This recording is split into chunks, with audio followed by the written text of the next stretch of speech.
Halo semua, balik lagi dengan gue Tian di Sumur Gadget.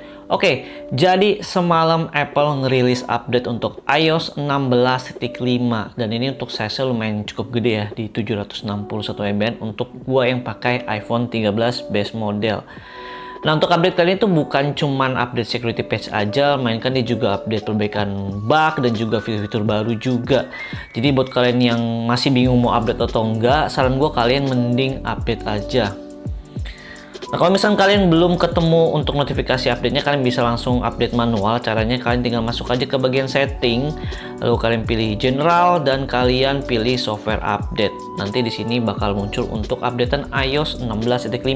Sebelum kalian update, pastiin juga kalian harus backup data kalian dulu, entah kalian mau backup di iCloud atau di komputer atau PC kalian juga bisa. Dan setelah itu pastiin juga kalian punya koneksi WiFi yang stabil dan jangan sampai baterainya di bawah 50%. Jadi harus di atas 50%. Sebenarnya kalau misalkan di bawah 50% juga bisa, tapi kalian harus colok kabel chargernya juga. Jadi sebenarnya nggak apa-apa kalau misalkan kalian mau update dan juga sambil dicas. Aman-aman aja kok. Oke, untuk fitur yang pertama ada penambahan wallpaper baru. Ini kalau kalian lihat di tabnya Pride, di sini ada salah satu wallpaper tambahan yang warnanya lebih colorful kayak gini. Ini tuh sebenarnya wallpaper untuk LGBTQ+ community ya. Dan yang gue suka dari wallpaper ini tuh dia ada animasinya yang menurut gue keren gitu. Dan jarang-jarang Apple bisa kasih animasi di wallpapernya. Ini tadi gue udah apply dan kalau misalnya kita lock kayak gini tuh, lihat dia udah ada animasinya dan lihat deh. Dia bisa gerak kayak gitu. Ini menurut gue keren loh. Jarang-jarang Apple bisa kasih animasi di wallpapernya. Dan kenapa ya nggak di semua wallpaper gitu dia ada animasinya kayak gini. Jadi itu kita ngeliatnya juga lebih fun gitu loh. Dan untuk wallpaper ini dia juga udah support dark mode ya. Jadi kalau misalnya kita pilih dark mode kayak gini, nanti untuk wallpapernya jadi warna backgroundnya hitam kayak gini. Tuh, malah lebih nyala sih menurut gue.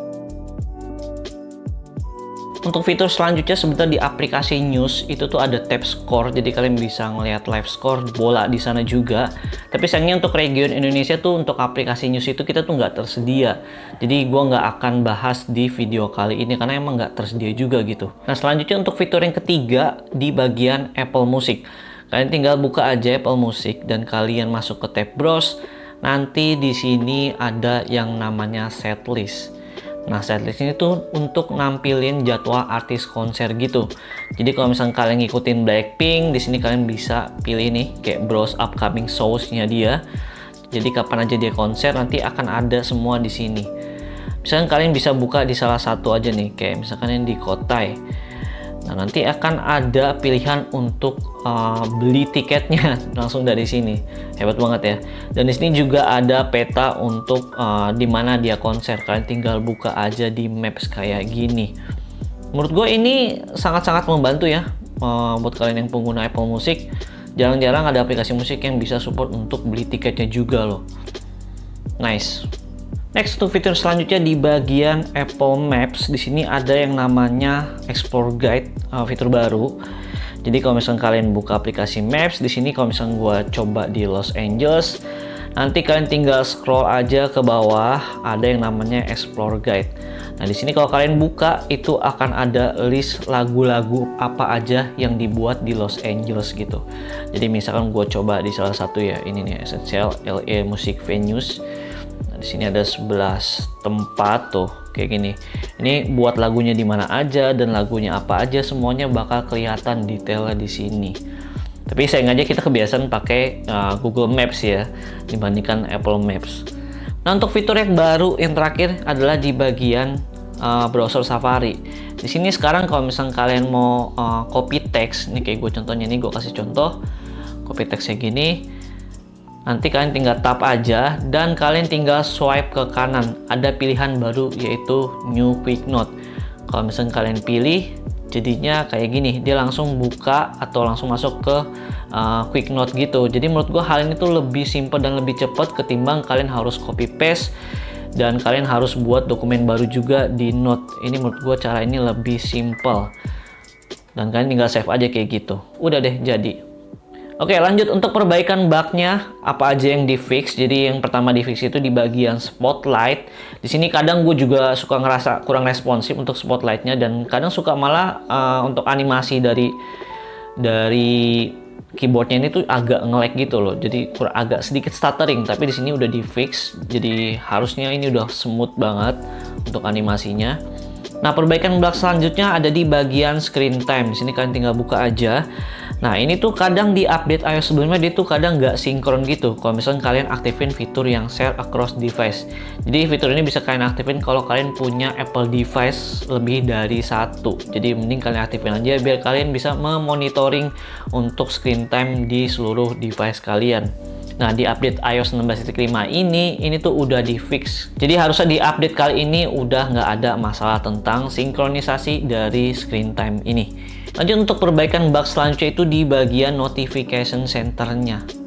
Nah, ini kadang dia suka nge-lag gitu dan kadang suka malah kosong gitu. Ini yang gue pernah alamin juga di iPhone 13 gue. Cuman ini nggak lama ya, cuma beberapa kali doang.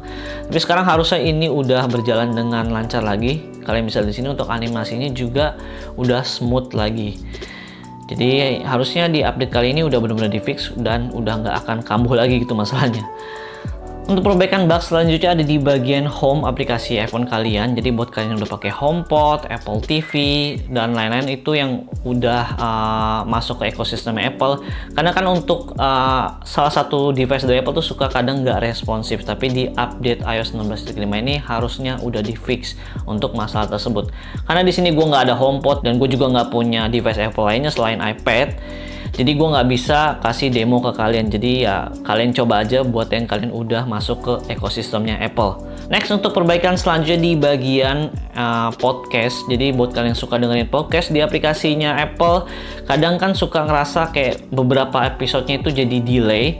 Tapi untuk di update kali ini harusnya udah di fix, jadinya udah nggak delay lagi ya. Kayak misalkan ini ada podcast horror, podcast sebelum tidur, harusnya ini udah nggak ada delay sama sekali. Jadinya kalian bisa pakai aplikasi ini lagi tanpa adanya kendala. Gimana soal performance? Menurut gue ini selama gue beberapa jam pakai, ini tuh menurut gue lebih smooth ketimbang update iOS sebelumnya.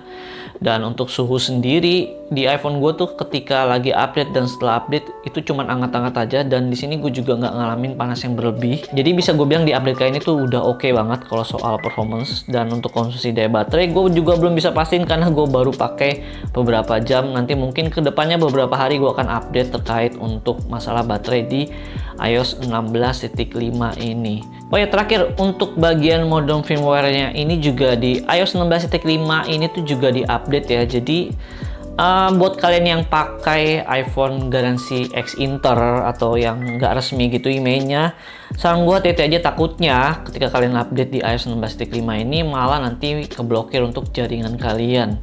Saran gue, daripada kalau misalkan emang kalian udah nyaman di iOS sebelumnya gitu, ya udah nggak usah diupdate. Tapi emang kalau misalkan kalian mau cobain fitur-fitur baru, nggak apa-apa update aja.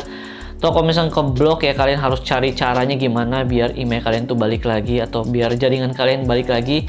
Ya udah gitu. Mendingan sih ya udah kalian bayar aja sih pajaknya gitu. Gimana caranya gitu, kalian harus bayar pajak gitu karena pajak penting guys, seriusan.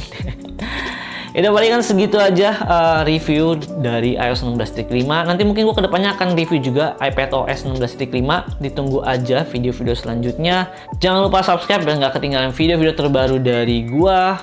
Ten dari Sumur Gadget. Pamit. Bye-bye.